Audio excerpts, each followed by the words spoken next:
Kagulat World, ibang klase na talaga ang nangyayari kay Alexandra Ayala. Hindi na lang ito usapan ng tennis fans sa Pilipinas. Hindi na lang ito simpleng proud moment. Ito na ang klase ng pagsabog na makikita mong may international pull, may viral power, at may tunay na connection sa audience. Dahil pagkatapos ng kanyang historic Wimbledon run, ang mga clips ni Alex sa Facebook Shorts at Reels, based sa visible view counts na kumakalat ngayon, umabot na sa mahigit 100 million views. At hindi ito maliit na bagay. May clips na 8 million, 12.1 million, 28.5 million, 19.1 million, 11.8 million, 20 million, 17.7 million, at 19 million views. Kung pagsasamahin, mahigit 136 million visible views ang signal. Kaya kahit sabihin nating may reposts, may overlapping audience, at mabilis magbago ang count sa social media, ang malinaw dito. Pinapanood si Alex. Hinahanap si Alex. Pinag-usapan si Alex. At ang mas malupit, hindi lang highlights ng panalo ang viral potty reaction, viral potty diving shots, viral potty emotional moments, viral potty standing ovation, viral potty facial expression ang crowd.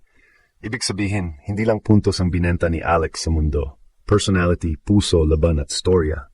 Kaya ang tanong ngayon, paano nangyari na ang isang Filipina tennis player galing sa bansang hindi kilala bilang tennis powerhouse, biglang naging isa sa pinaka-pinapanood na mukha ng Wimbledon? Simple lang, kapag ang talent, puso, at underdog story nagsama-sama, hindi lang crowd ang napapatayo.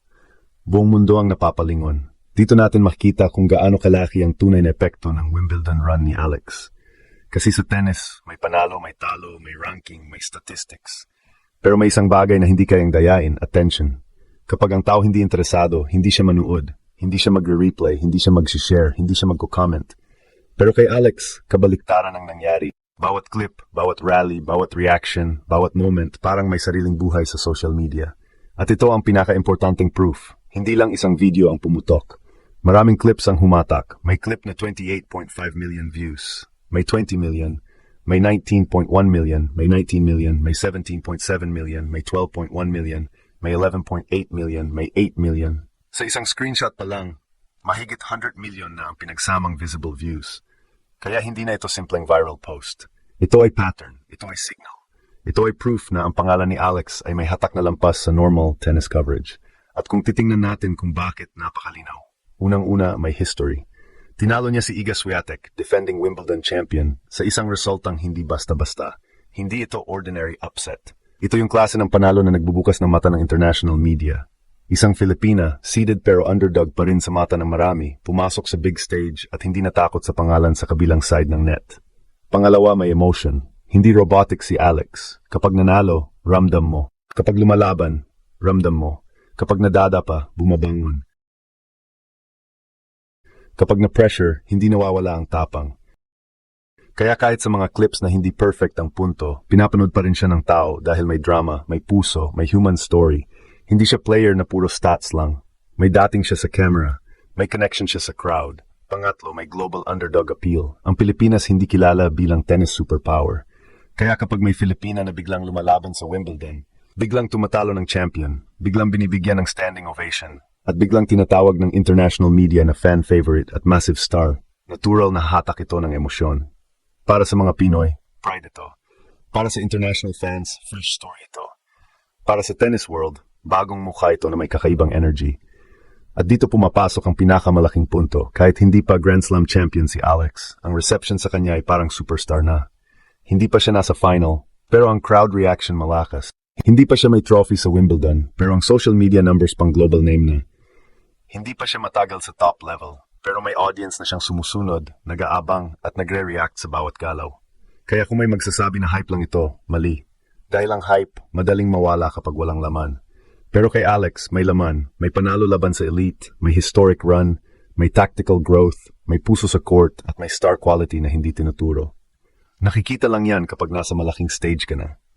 At ngayon, sa harap ng 100 million plus Facebook views, mas malinaw ang bagong narrative. Alex is no longer just a promising Filipina tennis player. Siya na ngayon ang isa sa pinaka-pinag-usapang rising stars ng tennis world. At kung ganito nakalakas ang hatak niya sa Wimbledon run pa lang, paano pa kaya kapag dumating ang araw na siya mismo ang nasa quarterfinal, semifinal o final ng Grand Slam? Hindi lang tumindig ang UK crowd.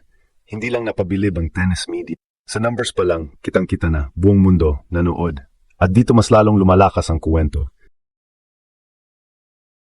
Dahil ang 100 million plus Facebook views ay hindi lang numero.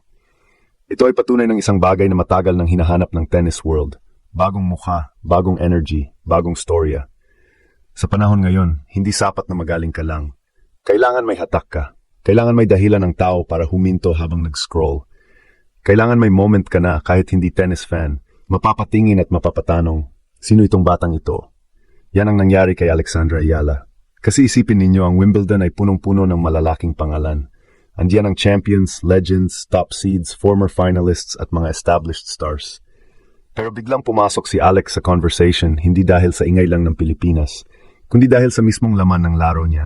Ang mga tao nanood dahil may nakita silang kakaiba. Isang Filipina na hindi natakot sa grass court, hindi natakot sa defending champion, hindi natakot sa pressure, at hindi natakot lumaban kahit alam niyang buong mundo ang nakatingin. At ang viral clips niya, hindi lang simpleng highlight reel. May mga clips ng panalo, may emotional reaction, may court interview, may crowd reaction, may diving shot, may moment na nakahiga sa court, may mga taong pumapalakpak, may mga celebrity at tennis fans na kitang-kita ang respeto. Ibig sabihin, ang pinapanood ng tao ay hindi lang tennis stroke, pinapanood nila ang journey. Ito ang malaking diferensya ni Alex sa ordinary viral athlete. May mga player na nag-viral dahil sa isang lucky shot. May mga player na napapansin dahil sa isang controversy. Pero si Alex, nag-viral dahil sa story arc. Mula sa underdog, naging giant killer. Mula sa promising young player, naging Wimbledon breakout star. Mula sa Filipina hopeful, naging global fan favorite. Kaya kapag sinabi nating sumabog sa Wimbledon, hindi exaggeration yon. Dahil sa tennis, ang tunay na pagsabog ay hindi lang kapag nanalo ka ng isang match. Ang tunay na pagsabog ay kapag pagkatapos ng laban, pinag-uusapan ka pa rin. Kapag natalo ka na, pero trending ka pa rin. Kapag wala ka na sa draw, pero ang clips mo patuloy pa rin umaakyat. Kapag hindi ka champion sa trophy ceremony, pero parang champion ang treatment ng crowd. At dito napakalakas ng title natin, Buong Mundo na Baliw. Kasi may basis. Hindi lang Pilipinas ang nag-repost, hindi lang Filipino fans ang nanood. Kapag ang views umabot sa ganitong level, ibig sabihin lumabas na ito sa normal fan base. Lumusot na ito sa international feed. Napunta na ito sa casual viewers, sports fans, tennis fans, at kahit sa mga taong gusto lang makakita ng inspiring sports moment. At malaking bagay din ang teaming. Wimbledon ang stage, hindi small tournament, hindi minor clip. Ito ang pinaka-iconic na tennis tournament sa mundo. White clothes, grass court, royal atmosphere, legends in the stands, global broadcast. Kapag doon ka nag-shine, ibang dating, parang isang artista na biglang nakakuha ng lead role sa biggest stage. Kaya kahit first deep run pa lang ito ni Alex, ang dating sa audience ay parang matagal na siyang hinahanap ng tennis world.